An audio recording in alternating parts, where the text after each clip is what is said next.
देखो यहाँ बेटियों की महिमा बहुत अपार बताई कि बेटी जो प्रेम करे नहीं माँ बाप से, वो प्रेम बेटा जीवन भर भी नहीं कर सकता।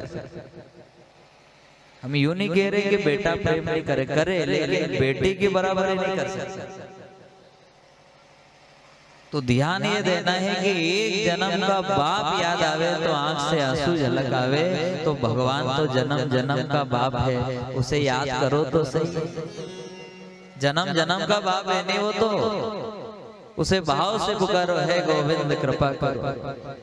आप विचार करो, या माया जाल में रहने वाले मनुष्य, या माया जाल कलयुग में रहने वाले पिता के चरणों में भी अगर बालक प्रणाम करता है, पिताजी क्षमा कर दो, तो दया आवे कि नहीं आवे? जब यहाँ कलयुग में रहने वाले व्यक्ति को भी दया आ जाती है, जो एक जन्म का बाप है, तो भगवान तो जन्म जन्म का बाप है। चाहे कितना भी पाप हुआ, लेकिन जैसे जैसे बुढ़ापा आवे भाव प्रकट करो, है गोविंद मैं जैसा भी हूँ, मैं कामी हूँ, लोभी हूँ, कपटी हूँ, लालची हूँ, मैं जैसा भी हूँ, लेकिन मैं हूँ तेरा। अगर आप उसके बन के रहोगे तो भगवान कह रहा है कि मैं तुझे संसार चक्र से मुक्त कर दूंगा, तू मेरा बन के।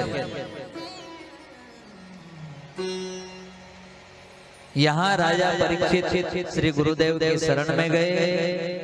श्री सुखदेव जी महाराज ने आज गुरु मंत्र दिया है, कानों में फूंक मारी, सिर पे हाथ रखा।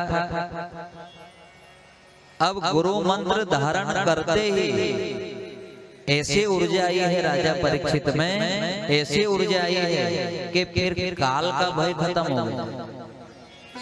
गुरु मंत्र किसे कहते हैं कि गुरु मंत्र लेने के बाद फिर आपके अंदर ये भाव नहीं आना चाहिए कि मारो कहीं होगा। अगर आपके अंदर ये भाव आया गुरु नाम लेने के बाद भी कि मारो कहीं होगा, तो समझ लेना कि गुरु मंत्र की महिमा को आप समझे ही नहीं। गुरु मंत्र धारण करने के बाद तो फिर आपका भाव ऐसा होना चाहिए कि बस मैं तो तर गई, मैं तो बहुत पार हो गई, मुझे फिक्र करने की कोई जरूरत नहीं है। क्यों? क्योंकि मुझे गुरु का नाम मिल गया है, ऐसा भाव है।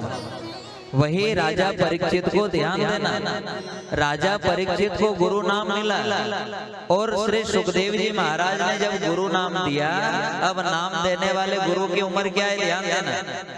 राजा परीक्षित की उम्र क्या बताई भागवत कथा में? 60 साल। कितने साल के थे वो? 60 साल। और जो श्री सुखदेव जी महाराज है जिनसे गुरु नाम धारण कर रहे हैं, उनकी उम्र क्या है? 8 साल। कितने साल के? 8 साल। और जो नाम लेने वाला है वो कितने साल का है? 60 साल का। और देने वाला है वो कितने साल का है? 8 साल का। अब गुरु नाम तो धारण कर लिया, लेकिन श्री सुखदेव जी महाराज ने विचार किया कि ये जो मेरा शिष्य है ये कच्चा है कि पक्का है, परीक्षा तो लो। ध्यान देना, गुरु मंत्र धारण करने के बाद परीक्षा भी होती है। यूं नहीं सोचना कि गुरु नाम ले लिया तो बस सुख ही सुख आएगा, नहीं, बड़ा बड़ा दुख भी आएगा, बड़ा बड़ा दुख। और जब बड़े बड़े दुख आवे नहीं तो फिर कहीं बोला अपन कि मन तो गुरु नाम लीधा भाई, लेकिन मारे फर्क तो कहीं नहीं पड़ी,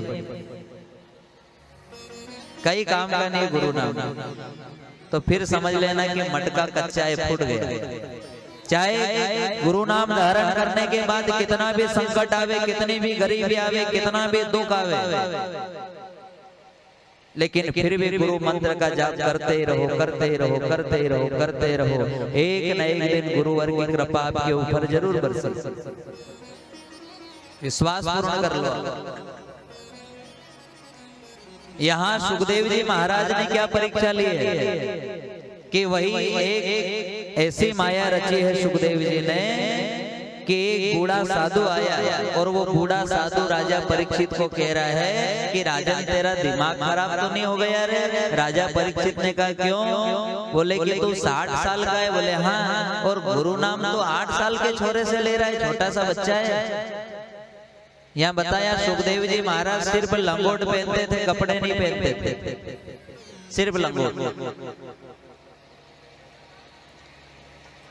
तो ऐसी परीक्षा ले रहे हैं कि माया बूढ़े साधु का रूप धारण करके आई। और राजा परीक्षित से कहा, राजा तू पागल तो नहीं है, तू 60 साल का है, तू पूरे पृथ्वी का सम्राट है और तुझे गुरु नाम लेना ही है तो बद्री विशाल में जा, केदारनाथ में जा, जहाँ बड़ी बड़ी दाढ़ी वाले हैं, बड़ी बड़ी जटाएं वाले हैं, बड़े बड़े रुद्राक्ष की माला पहने हुए, उनसे जाके गुरु नाम ले। अरे तो गुरु नाम भी ले रहा है तो इससे ले रहा है जो कपड़ा पहनना नहीं जाने। लेकिन शिष्य को विश्वास कैसा होना चाहिए? राजा परीक्षित ने कहा कि मैंने गुरु नाम ले लिया है, अब चाहे मैं नरक में भी जाऊं तो चला जाऊं, लेकिन मैं गुरु की महिमा का अपमान नहीं करूंगा। मुझे पूर्ण विश्वास है कि चाहे मुझे भगवान मिले या ना मिले कोई फर्क नहीं, मुझे मेरा गुरु मिल गया तो भगवान भी जरूर मिलेगा। ऐसा अटूट विश्वास होना चाहिए।